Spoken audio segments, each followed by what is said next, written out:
Hello and welcome to another TFHB video on YouTube. Now today we're thinking about, again, our beloved Wales and the greatest Welsh teams of all time. Now we've done a Welsh draft, we've done our ranking of the greatest Welsh players, but this video is in particular because we, alongside your brother, have developed a print which is for sale at the moment.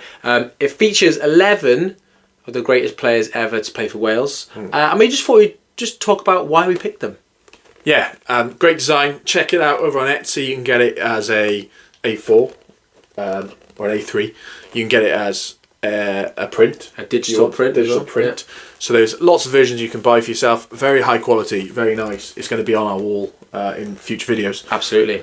But let's chat about why some of these players made the cut. And as if by magic, there is on the wall behind us as well. So the reason why we have these players in particular and not some others that you might be thinking about is we put this on Twitter first to our followers and we asked them, we gave them a poll, didn't we, for all 11 positions on the pitch. Yeah. And we had 4 players for each one, and then it was voted on, it was selected by the fans. Yeah, for sure. Made for the fans as well. So let's start with the goalkeeper. There's no debate really. Some of the options we had was, Wayne Hennessy, over 100 caps for Wales. We had, I think, Jack Kelsey as well, keeper in 58, didn't we? And obviously the easy winner, maybe the easiest of all, Neville Southall. Yeah. Why is he in it? One of the best goalkeepers in British football history, probably. In the 80s for Everton, won a number of league titles. Never got to play in Europe quite because of the ban on England. Never got a European Cup, no. Deserved one, really. Deserved one.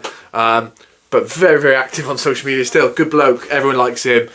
He's tweeted us numerous times. He's a good lad. He supports Welsh football immensely, but he was a brilliant goalkeeper as well. Yeah, I think he's selected. I wrote an article for Nation Cymru as well. I wrote sort of part of an article for Nation Cymru with David Owens. But he's a person who's picked not just for his on the pitch stuff, it is off the pitch as well. Obviously, he was arguably the best goalkeeper in the world for a few years in the 80s, but he's off the pitch stuff where he's very supportive of some of the most vulnerable in society, isn't he? Yeah. Which is obviously amazing that he uses his status to help people less fortunate, which is just amazing. And he comes across as a great fella, and he's in the team. He's Big Nev. Nailed in. And iconic shirt in the picture as well. Right, going to the right back. This was a funny one, wasn't it? Because it's probably one of the worst positions, I think. Weakest. Yeah, weakest. So we had, Mark Delaney.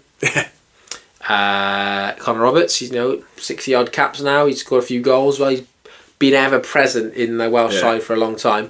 But it had to be Chris Gunter. Yeah, similar to Nev in that way, in terms of he's got a big following of people who just love the man. He was a championship footballer for the majority of his career, and there's no slight on him. It's a decent level of football to play at, but he has so many caps for Wales. Rightly deserves his place there, because he was just ever present. I don't think he missed many games for Wales. Like 109, 110 caps, which is amazing for, like you say, he's a championship level player. Yeah. For Wales, he played like an international, like a high class international. His assist for Sam Vokes' winner, so the third goal against Belgium, iconic. He gets told not to cross the ball in, crosses it in, and great header. Very out of character in some ways, the sort of delivery, that style. He's a class player. He was. You enjoy him as a Welshman. You'd never talk about him in all-time 11s in any other context other than for Wales. Linked up very well with Bale as well for sometimes on that side. And good mates with a lot of the squad. When you watch videos of that time, 2016, things like that, he's so popular amongst the squad. You can see why he made squad after squad for years after years. Yeah, he's icon, and also defensively, very good defensively, and that defence under Coleman was one of the best defences in Europe. I wrote it in the article. He had 4 goals that qualification campaign, which is really good. In the back 5, wasn't it? He was more of a wing back actually. Yes, 100%. Okay, moving on to centre backs now. So we went for Ashley Williams, or the fans went for Ashley Williams and Kevin Ratcliffe. Some two very strong players there. Let's start with Ashley Williams then. So played in that defence alongside Gunter so many times. Captained Wales. He was the captain in 2016. Really did lead that team so well on the pitch. Scored the equaliser, of course, against Belgium. His biggest moment to set it off. He does all this to the bench, and he gets all. You see that he embodied the together stronger atmosphere, ethos, and he really carried that. he was Ramsey was captain, wasn't he? And then it got taken off him and given to Williams. Yeah, and I think it epitomised how that Together Stronger campaign came together, because when he first played for Wales, he got booed. He was born in England. He was also a Swansea City fan, captain, massive Swansea player. Made his debut at Cardiff City Stadium, where Wales play, and was booed. And that is sadly where Welsh football was at that time. But by 2016, when he played for Wales, he was a leader on the pitch that, whilst playing in Cardiff, everyone adored him for how good he was and what a player he was. And, that moment against Belgium where he gets us back into the game, there was no Cardiff fans sort of thinking of him as a Jack then that they didn't want to cheer on. And, he's gone into punditry since, and he's a pretty handy pundit too. Good, right, isn't he? Okay, Ratcliffe. So played in the Everton side and Wales side with Neville Southall, but he was the captain of the Everton team and of the Welsh side. I think he's the first Welsh player, I think maybe the only Welsh player to ever captain a European trophy winning side when he captained Everton in the '85 European Cup Winners' Cup final. Wow, which is a big statement. Yeah, he's a leader. Played a lot of times for Wales. It was obviously because other positions weren't great, but they had some fantastic players in that '80s squad. Yeah. Southall, world class. Ratcliffe, almost world class. Rush, world class. Mark Hughes, world class. But they so frustrating. They didn't have an 11. They didn't do anything. Yeah. Ratcliffe, though, so good, so consistent. Real leader again. So we've got two leaders in defence there. Who else could have been picked centre back? I think nowadays you could look at someone like Ben Davies, who's continued that career. Yeah. Played at the highest level for so long. He doesn't start for Spurs anymore. Not always been a centre back, is he? No, he's very versatile. He started as a left back. He started left back for Swansea City. Played left back the other night. Yeah, and he's so versatile. But that's great about Ben Davies. He's so useful that you would have him on the left side of the defence if you need him as centre back. 4 caps now as well. Yeah, and a good lad again. It seems really, really popular. So I think he's a shout there, and interesting when we released it. There's quite a lot of fans who said, "Oh, what about whoever? What about whoever?" It's a position of debate, but I think we've got a good mix of eras there with Williams and Ratcliffe. Okay, can I add Gabadon? Danny. Rob Page? No. Melville? Right, so okay, let's move on to left back. Now, Ben Davies could have been a real good shout for left back. Yeah. However, the fans voted for Joey Jones instead. Yeah, I like that. I like that. Iconic player in the 1970s, Liverpool, Chelsea, but he was so Wrexham, a long spell at Wrexham as well, which iconic over there when they had some good spells. Yeah. The first Welsh player to win the European Cup, won it twice as well. I think started in both finals too. We've got him in the iconic 1970s Admiral kit as well. It's a lovely kit. With those stripes going down the front. Just a really solid player for Wales. Played a lot of games as well. One of the most capped at the time. A good pick. Yeah, he is, and there's that moment against Scotland, isn't there, where there's the handball that was given against him, but it wasn't him. It was a Scottish hand. Joe Jordan. Joe Jordan. It's destiny. Yeah, but all in all, I think it's a good pick. Like we said, Ben Davies, some would argue should be there, but I like it not only just because of the kit, but because he's a quality footballer, and it does show that Wales have had good players over the years. It's just not all at the same time. It's not always come together, is it? It definitely hasn't. Right, okay, moving on then to the midfield. We've got a back four and the goalkeeper. Midfield then. Now this was a contentious one. We had Billy Meredith, right midfielder. Now, maybe not contentious for us. Billy Meredith, iconic player. Yeah. Before the First World War, which is pretty incredible.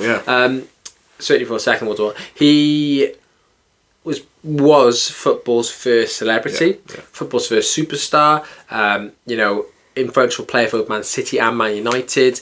Massively, influential figure on the pitch, but also off it with things like setting up of the PFA, which gave footballers who at the time would have been working class, not earning maximum wage, all that kind of thing, and he gave them a voice, which is huge at the time, and obviously very contentious because authorities didn't really like that kind of thing. But he was someone who kind of went, I don't care, I'm doing it my way.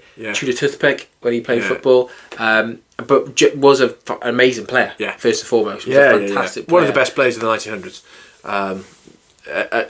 Played for Man City and Man United. Not as controversial by then, I suppose, as it was. But he won a lot.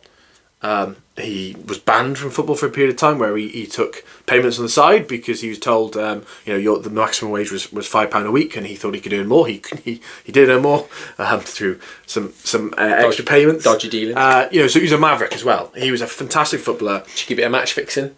Yeah, rumours. He always denied the match fixing, but there was rumours that he match fixed, and as part of his ban as well. So, but he was someone who rallied against. He was a coal miner from Chirk up in North Wales, and he pushed back against the fact that footballers capped on what they can earn, and played that role in terms of, perhaps some would say he's gone too far, but in terms of where the footballers' wages are today, where he went, let's push the barriers, I can earn more, the clubs are earning more, I should be earning that because I'm the guy who's doing it all. But he was a fantastic player. I like that he's there, again, for the old school kit, but because he shows the history of Welsh football. And described as fiercely Welsh as well, nice. going up on the border. Okay. Good lad. Two centre midfielders then. So this was a really hard one, I think. So we had Aaron Ramsey, I believe, with his iconic blonde hair from the Euro 2016. And alongside him, of course, Gary Speed. So two fantastic central midfielders for Wales and for their clubs as well. Start with Ramsey then, current Welsh captain, even though he never plays anymore. When he was at his best, he was probably touching that world class level. Euro 2016. Euro 2016, he was so good, and obviously he missed the semi-final, didn't he, through suspension for City handball. But whenever he plays for Wales, he does play really well. He's scored some massive goals. So you think about the obviously Euros, he scores a goal against Russia, doesn't he? Start off the win against them, which is much massive. But that goal he scores at Turkey at the next Euros, he plays amazing. The chest and the volley, and then he scored the 2 goals to get him there, didn't he, against Hungary, which were massive. So even though he didn't play any in that qualification campaign for injury, when he did play, he popped up made with a difference. goals. And for someone of his injury list, which is horrific, he's had about 86, 7 caps still, and scored 21 goals. It's a really good record. So pretty decent. And he was in the November squad. He didn't make it because he was injured, but he was still there. He was in the pictures. He was in the dressing room. He's someone so popular still, very sort of quietly and softly spoken, very passionate about Welsh football. And Cardiff City as well. He's taken something of a significant pay cut to come and rejoin Cardiff, and it's not worked out in terms of his game time. But everyone loves that he's around the squad. When he does the play, he plays, and he's class. He's a quality footballer, and I think he's such a missed opportunity in some ways that he could have gone on to the heights of Bale if he would stayed injury free. 100%. Right, Gary Speed. Now, of course, Gary Speed passed away 2011, wasn't it, when we were in uni? We both remember that day. Someone who had battled with depression, which no one was aware of, and obviously he died in November of that year. But as a footballer, he was sensational. Absolutely. Got to be one of the most consistent footballers in sort of the last 30 years. Had for a spell the most caps or most appearances in the Premier League, which is a huge statement. He won the first division title with Leeds, of course. Was iconic for Newcastle when he played for them. Bolton, an accident there as well. And for Wales under Mark Hughes, he was the captain. Just always turned up, and another one always there. And he almost captained Wales to the Euro 2004. They probably deserved to qualify for it. Just missed out in that Russia game, controversially again. But he was a good leader, and he was versatile as well. He could have been the left back. He played left back for a long spell, and then wearing number 10, I think, as well. Yeah, I remember him really as a left back. Going to those Wales games in the early 2000s. Played a lot there. Incredibly versatile. Really good bloke again, and it's so sad that he lost his life so young, really. And he was sung about in the most recent Welsh game that we were both at. They were singing about Gary Speed still because he was, of course, the Wales manager, and started this revolution to turn Welsh football around. Yeah, as carried on by manager. Coleman, and you know, and the changes in the FAW. Together stronger, right? Yeah. And he was someone who epitomised that, and he was incredibly popular again. And you know that the memorial game against Chile, I think it was Costa Rica. Costa Rica, that was it. Costa Rica was so sad, so emotional, and his son's there on the pitch, and everyone sat. Bellamy, who's now manager, crying on the pitch, but you know. He's not just there because he was popular with fans. He was quality for Wales. He did it. And it's one of the strongest legacies, isn't he? Yeah. Really good. Which is certainly lovely mural as well in Cardiff. Yes, check it out. Left midfield, easiest pickable. We went for Gareth Bale. Do you think so? Well, he could go elsewhere. You started left back as well himself. Could have put him up front potentially, but yeah, could do. Iconically left and did so well for playing the right lot in as well. Spurs, and then moved on to Real Madrid, which was mad really, having this Welshman playing for Real Madrid alongside Benzema and Ronaldo. But for Wales, it was just different level. It was stupidly good. Pretty got us to the Euros 2016. Scored pretty much all the goals on their way to Very it. single-handedly, yeah. You know, key goals at key times. Andorra away, first qualifying game. You're thinking this isn't going well. It's 0-0 late on. About 80th minute, pops up with a beautiful free kick. Yeah, he was so good. I think when I reflect on our whole footballing life, when you know when we're old, we're never going to forget Gareth Bale and the impact he had on Wales, are we? No, and grew up round the corner as well, which is pretty cool. But he. Obviously, you know, even when he wasn't at his highest level at the end, turned up. He still scored the goals against Austria. He scored the goal against Ukraine. Scored the goal in the World Cup. He was still the man for the big moment. Yeah. And you know, he's probably given us some of our greatest memories, not just football, just for great, amazing times. What a career! Yeah, what a career! You First know, goal at the Euros as well. Yeah, England free kick. Champions League final goal against Liverpool there, overhead kick, which is one of the best Champions League final goals of all time. Up there, certainly top three. Yeah. What a player, and yeah, I think. Again, lots of people don't really like Real Madrid, but you sort of had a warmth to them when Bale played there because you wanted him to do well. You wanted, okay, now a lot of people, some people commenting on what Giggs were, and obviously Ryan Giggs was an outstanding footballer. You know, he was world class. He was brilliant. But the problem with Giggs was, you know, when it came to Wales, it wasn't his priority, was it? I think for someone who played at the highest level of the Premier League for 20 years, won 13 titles, was always in that start 11 of Man United, never really missed a game. Yeah. The fact that he only played something like 64 times for Wales is pretty shocking. Yeah, it wasn't committed to Wales. And I know Wales weren't at the level they are now back then, but you know, you think if he was had playing, he turned up, maybe they would. Yeah. And he retired in 2007. He played for another 7 or 8 years after that. So as soon as he could leave, he was out. So granted, he's one of the best Premier League players, and this is just being around for so long of all time, and one of those Man United players. But it's interesting. I was watching the Wales game against Macedonia with some people who the girl didn't like football at all, and she said, you know, I can't remember how we got on to Giggs. I think we just talked about previous Wales managers. And you're trying to sell at the print. Possibly we're trying to sell at the print.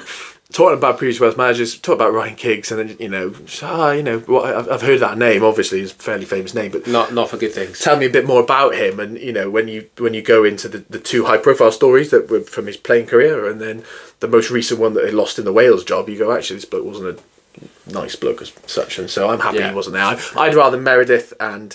Bale. I would too, and the fans did too. That's why they voted for those two above Giggs. Right, up front then. So this is a really hard one, the strikers. So we had a lot of options. We had players like John Toshak. We had players like Dean Saunders. You know, who's up for the Ballon d'Or, weren't you? Earnshaw. You know, Bellamy, the current manager. You know, John Hartson. Really good. Mark Hughes. Didn't make the cut. Outstanding players. You know, in their prime, but the two that were picked were Ian Rush, has to be, because up until Bale, most goals for Wales. Unbelievably, only 28 actually. It's for mad, really. I guess it's a bit different back then, wasn't it? But he, you know, for Liverpool, he's still an all-time record goal scorer. I mean, Mo Salah scoring ridiculous levels every season, and he's still nowhere near Ian Rush. He's still about 100 goals off Rush. That's mad. He won the European Cup for Liverpool maybe I think 3 times, twice. he won everything in Liverpool, didn't he? Most goals in FA Cup finals. Yeah. Fantastic. So the goal is Germany for Wales, that iconic strike at the old National Stadium. And always turned up. So he has to be in there, doesn't he? Rush. Yeah. Yeah, and one of those ones who will come on to another one, did it, but went abroad and had a go abroad. Didn't work for him, but at Juventus, funnily enough. Yeah. Because the next player also was at Juventus, Il Gigante Buono, John Charles. Now, he could have been picked at centre back as well. Yeah. Yeah, there's, you sometimes hear of young players who can play many positions, or used to be a goalkeeper and a striker. This guy was quality at centre back and centre forward as a professional footballer, which is crazy, really. Not just in that lump him up front when he's, when it's going. And That's what you think. Yeah. Not like David James. When he came or Harry Maguire or whoever it may be. Is that outstanding. Obviously, only played 38 games for Wales, but obviously it was a different time back in the 50s, 60s. He, however, was influential in the qualification campaign that got us to the 58 World Cup. Yeah. Obviously, that was up until recently, that was Wales' greatest hour. Missed the quarter-final against Pele's Brazil.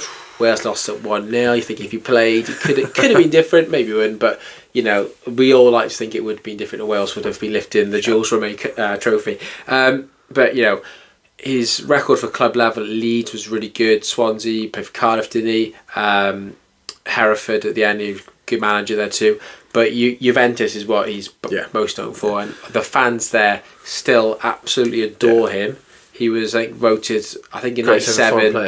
In '97, I think for 100 years he's voted their greatest foreign player, which at the time was a massive thing when they had players like Platini, who was foreign. Yeah. So. And Ramsey followed in his footsteps to go and play for Juventus as well. Not quite successful. No, wasn't as successful. But it sort of re-stirred all that stuff about John Charles when he joined, and there was all these things about, you're coming in the footsteps of this phenomenal player, one of the greatest British players, and a great human being as well.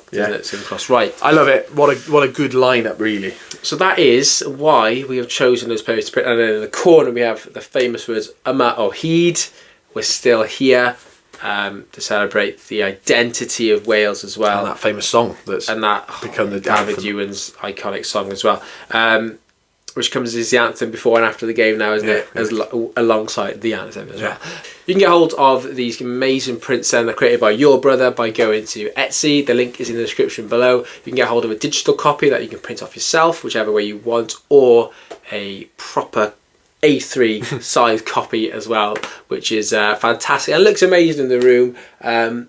We love to know what you think about them as well. Let us know in the comments below which players you think could have been on there, which players you think are the best players for Wales.